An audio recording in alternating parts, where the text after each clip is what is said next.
கோபத்தை கட்டுப்படுத்துவதற்கு நமக்கு என்னென்ன வழிகள்லாம் இருக்குது? இப்போ நிறைய பேர் கோபம் நிறையா வருது, எனக்கு நிறைய கோபம் வர்றதுனால நான் போய் யோகா கிளாஸில் ஜாயின் பண்ணியிருக்கேன், அப்புறம் மெடிடேஷன் கிளாஸில் ஜாயின் பண்ணியிருக்கேன் அப்படின்லாம் நிறைய பேர் இன்றைக்கி ஜாயின் பண்ணுறாங்க. சரி, அதனால் நமக்கு உண்மையிலே ஏதாவது நன்மைகள் இருக்கா அப்படின்னா நன்மைகள் இருக்குது. அந்த நன்மைகள் நிரந்தரமாக இருக்குமா அப்படின்னா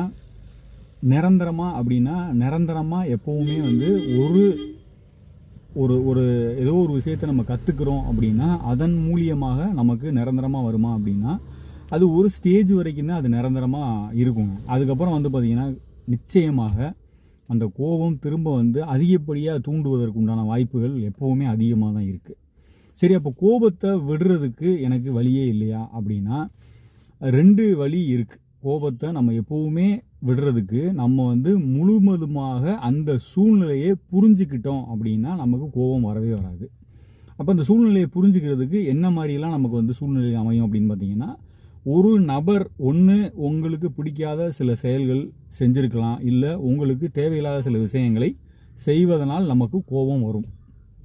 நிறைய இந்த மாதிரி தான் உங்களுக்கு பிடிக்காத விஷயங்கள் எது நடக்குதோ அதெல்லாம் நம்ம பார்க்குறப்ப நமக்கு கோபங்கள் வரும். சரி, இப்போது ஒரு விஷயத்தை பண்ணுறவங்க யார் அப்படின்னா உங்களுக்கு எதிரில் இருக்கிற ஒரு நபர். அப்போது இங்கே 2 மார்க்கம் ரொம்ப முக்கியமானது. இந்த 2 மார்க்கத்தை நீங்கள் கடைபிடிக்கலாம். ஒன்று பார்த்தீங்க அப்படின்னா பக்தி மார்க்கத்தை கடைபிடிக்கணும், அப்படி இல்லைன்னா ஞான மார்க்கத்தை கடைபிடிக்கணும். இந்த 2 விஷயத்தை நம்ம இங்கே கடைபிடிச்சோம் அப்படின்னா இதில் நிரந்தரமான ஒரு தீர்வுகள் கண்டுபிடிக்க முடியும்.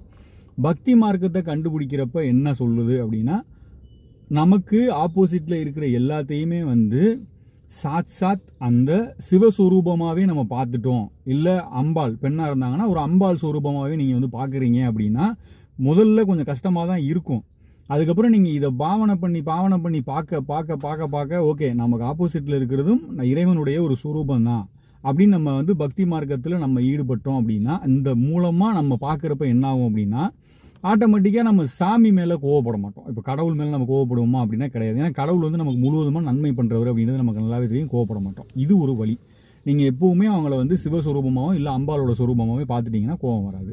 2வது ஞான மார்க்கம். ஞான மார்க்கத்தில் பார்த்தீங்கன்னா அத்வைதம்ன்ற ஒரு கான்செப்ட் தான் எப்போவுமே. 2வதாக ஒரு பொருள் எப்போவுமே இல்லை. அப்போ உங்களுடைய ரூபம் தான் இங்கே ஆப்போசிட்டில் இருக்குது அப்படின்றதையும் நீங்கள் எடுத்துக்கலாம். அப்படி இல்லைன்னா மொத்தமாகவே இந்த உலகமே பிரம்மமாக தான் இருக்குது அப்படின்றப்ப 2வதாக ஒரு விஷயமே இல்லை, பிரம்மம் மட்டும்தான் இங்கே இருக்குது அப்படின்றப்ப உங்களுக்கு ஆப்போசிட்டில் இருக்கிறது பிரம்மமாக தானே இருக்க முடியும். அப்போ எதுக்கு கோபம் வரணும் அப்படின்ற இந்த புரிதல் நமக்கு வந்துருச்சு அப்படின்னாலே நமக்கு கோபம்